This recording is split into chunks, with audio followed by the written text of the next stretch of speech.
رنجیت سنگھ ناکارہ بادشاہ تھا سکھوں کا، مسلمانوں کے ساتھ بڑی سختی کی، بہت سخت۔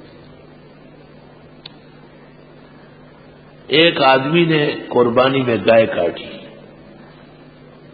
عید الاضحیٰ میں قربانی میں گائے کاٹی۔ رنجیت سنگھ نے بلایا اسے، کیوں کاٹی؟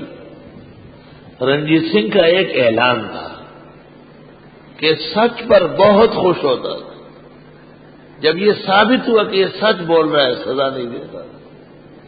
تو ایک آدمی نے بقر عید میں گائے کاٹی، رنجیت سنگھ کو رپورٹ مل گئی اور اس نے کہا کہ کیوں کاٹا ہے؟ کہا مذہبی جوش آ گیا تھا۔ کہا پھر کہا توبہ کرتا ہوں، کبھی نہیں کاٹوں، چلو۔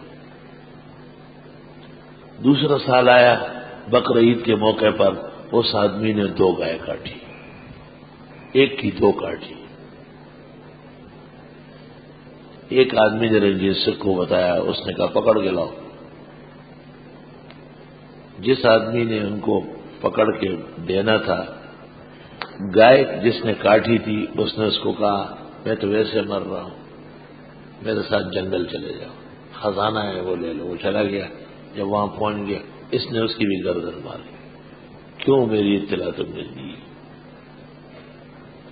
رات ہو گئی، لاش کو کپڑوں میں لپیٹا اور جا رہا تھا، کوٹوال نے آواز لگائی، کون؟ کہا دھوبی ہے، کپڑے دھونے جا رہا ہے۔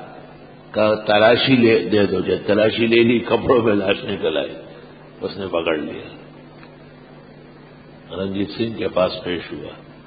کہا گائے تم نے 2 کاٹی؟ کہ بالکل۔ آدمی کو کیوں کاٹا؟ کہ آپ کے پاس شکایت لگائی، بہت ڈر لگتا ہے آپ سے۔ کہا نہیں کاٹو نا۔ کہا آئندہ توبہ کرتا ہوں، چلو۔ جب تیسرا سال آیا، اس آدمی نے 4 گائے کاٹی، بقر عید میں 4 گائے ذبح کی۔ اب رنجیت سنگھ نے حکم دے دیا کہ میرے پاس لانے کی ضرورت نہیں، پکڑ کے گرفتار کرو، کمرے میں بند کرو پھانسی گھاٹ میں، اور صبح سویرے، ہمیشہ پھانسی صبح ہوتی ہے، صبح سویرے پھانسی کر دو اس کو، میرے پاس نہیں لاؤ۔ خدا کا کرنا یہ تھا، اسی رات کو رنجیت سنگھ کے ہاں بچے کی ولادت